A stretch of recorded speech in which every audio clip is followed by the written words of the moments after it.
As we continue in this chapter looking at situations where we can work with interest, either by earning interest or by having to pay interest back, we next want to look at something called an annuity. What is an annuity?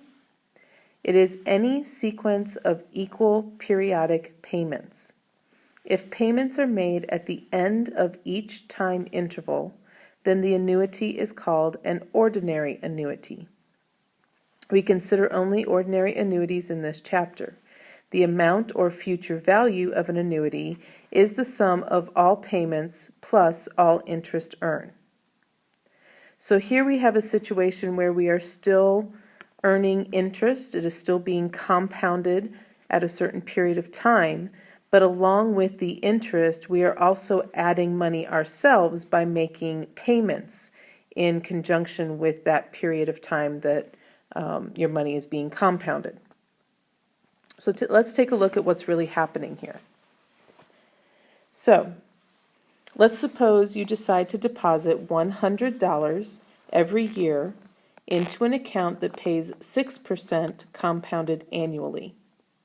If you do this for 6 years, making the deposit at the end of each year, then here's kind of what is going on.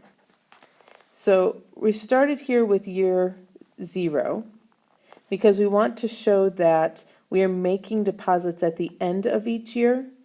So we're not making anything here, and it's not the beginning of the first year, which would correspond with the end of the 0 year, so to speak.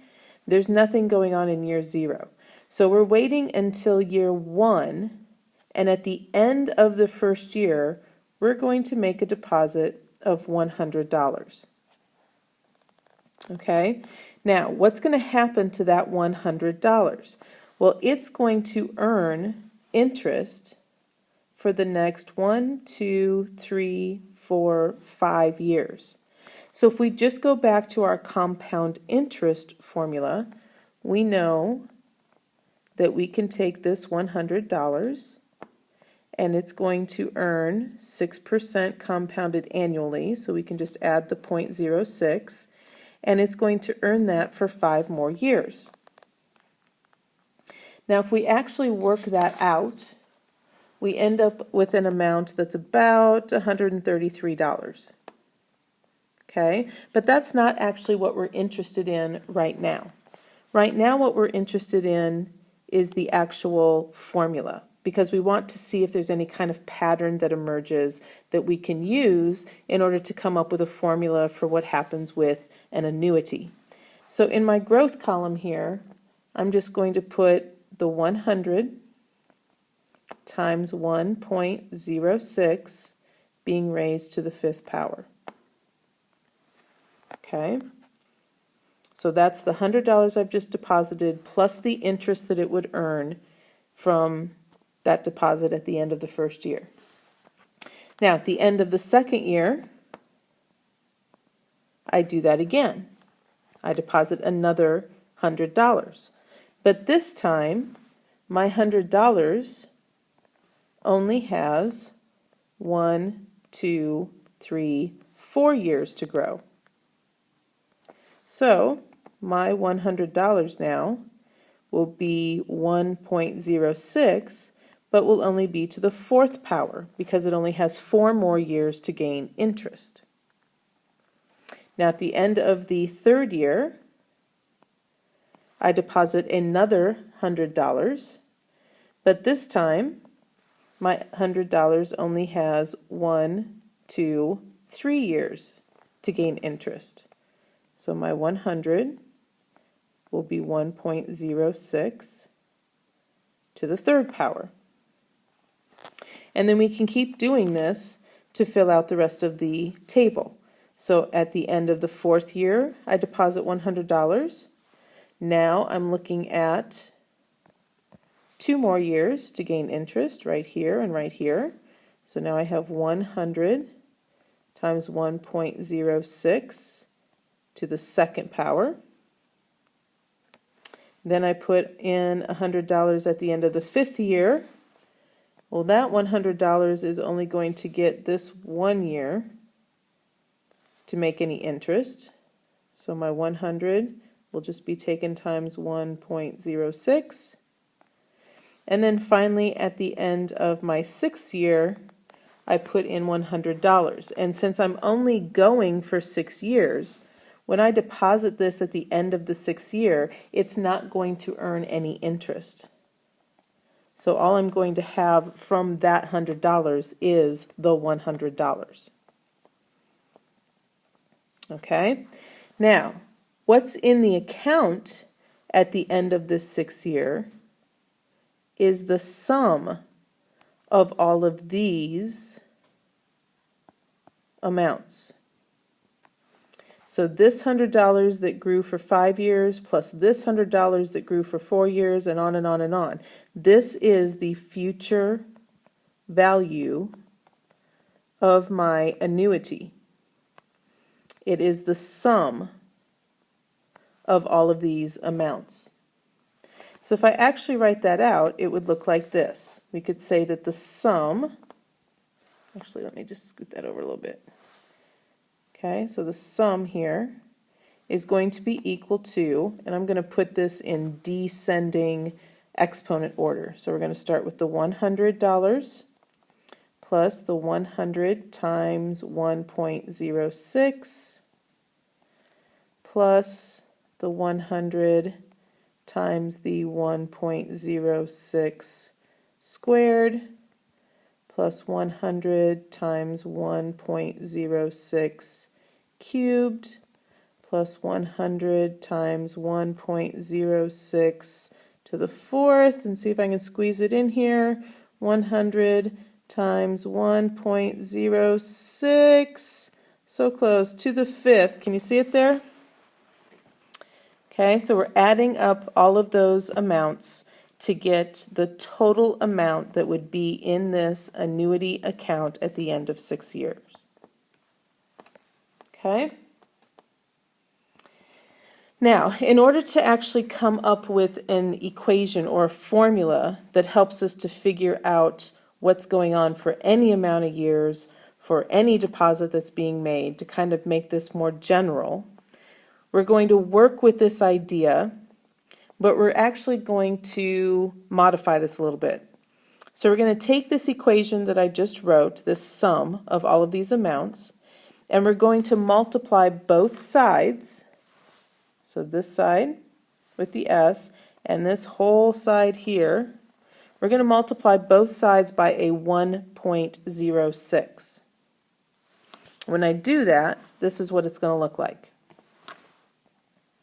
So I've taken 1.06 times the S on this side, and then when I took the 1.06 times the right side, that got distributed to each term. Okay? So if you remember, I just had 100 in the first term, now it's getting multiplied by 1.06. In the second term, I had 100 times 1.06 to the first power, and now it's taken to the second power. So basically, everything got raised to another power here in these terms, and I multiplied by 1.06 to that first 100. Okay? Now the reason for doing that is not just to make things more complicated.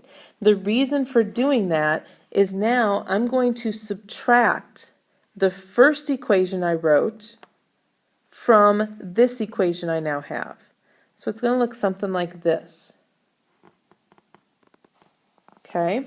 And you can see here my equal signs are lining up. So that means, kind of like what we did with systems of equations back when we worked with systems, I can subtract this side from each other, and then I can subtract this whole thing on the right side from each other.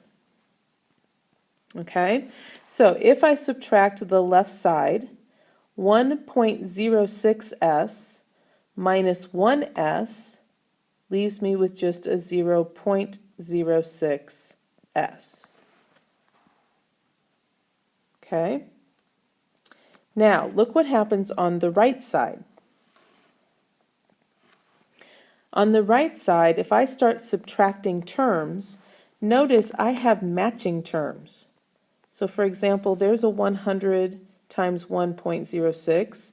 Here's a 100 times 1.06. I can subtract those two from each other and they'll cancel out. Same thing with, hang on a second. Same thing with 100 times 1.06 squared. Here's a 100 times 1.06 squared. Those two can subtract from each other and cancel out. And I can do that with the 1.06 cubed, with the 1.06 to the fourth, with the 1.06 to the fifth. All of those matching terms can be subtracted from each other and cancel out. So then what's left is this term from the first equation, which is 100 times 1.06 to the sixth power, minus what's left here in the second equation, which is just 100. Now, that makes life a little easier because we got rid of all these terms. We don't have to deal with all of this stuff anymore. Really, all we have to deal with is kind of what's here at the end and what's here at the beginning. Okay, so that's why we set things up that way. That's why the process is what it is so a lot of that extra stuff will just cancel each other out. Okay, so now let's work with what we've got. So on the right side, since both of my terms have 100 in it, this term and this term, I can factor that 100 out. And so I would still have the 1.06 to the sixth power, and then I'd have a minus 1. I also still have the 0.06s on the left side. Okay, and then if I want to solve for s, then I would need to divide both sides by the 0.06.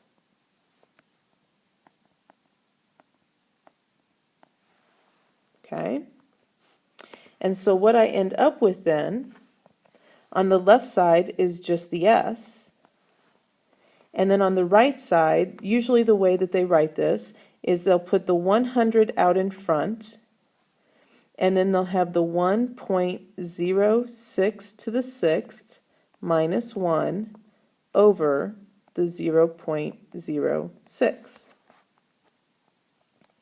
So this is an equation that accomplishes the same thing as all of this adding together did. Okay, and this is much more succinct and much more easy to remember, and it's going to give us a general formula which we can then use for any situation. So let's take a look at that. So we got to this point where we had the s equal to 100 times the 1.06 to the sixth power minus 1 over the 0.06. Well, let's look at where each of those pieces is really coming from. The s represents the sum, all of those amounts being added up together. And so that's the same as our future value. Okay, the sum of all of those things gives us the future value. Then we have the 100. Where did the 100 come from in our problem? Well, the 100 was the payment that we were making at the end of each year. So the payment's going to go right there. Okay. Then we have this fraction. And so the first part of the fraction has this 1.06. Okay, well, where did 1.06 come from? That came from taking 1 plus the interest for the time period, which in this case, since it was annual compounding, we were putting the money in at the end of each year, and so the I was just the annual rate. So that's the same as what we've used before. I is going to represent the rate per period, and we're still adding that to 1 to get the base for the exponent to work on. Okay, then we have that exponent. So when we look at this exponent, it was a 6. We'll think back to the problem now. Where did that 6 come from? That came from the number of payment periods. So since we were doing this over 6 years, then that gives us our exponent. There will be 6 total payment periods. That's going to be the exponent. Now the -1 is just part of the formula from what we worked out. So there's nothing significant about that in terms of being part of the problem. It's just part of the formula. And then if we go back down here to the bottom, again you'll notice that we're dealing with that 0.06. That again comes from our I, from our rate per period. So this is the formula we're going to be using in class on some problems. The future value of an annuity is equal to the payment that we're going to make times this fraction where we take 1 plus I, take it to the nth power, so I represents the rate per period, n represents how many periods we're going to pay, subtract 1 from that right here, and then divide all of that by the I again. So that same rate per period goes in 2 places, here in the denominator and here inside the parentheses being added to the 1. So make sure you have this formula down in your notes, because this is what we will be using in class when we work on some actual application problems. And again, make sure you understand that the reason this works and this formula itself is going to be used because we were making those payments at the end of each payment period. So this is an ordinary annuity, and this is the formula for ordinary annuities. Okay, so that's what we're going to be using in class. If there's anything about this you didn't quite understand, go back and rewatch it so that you have a pretty good foundation to build on when we're going to go through application problems in class together. And until then, have a good evening. We'll see you in class.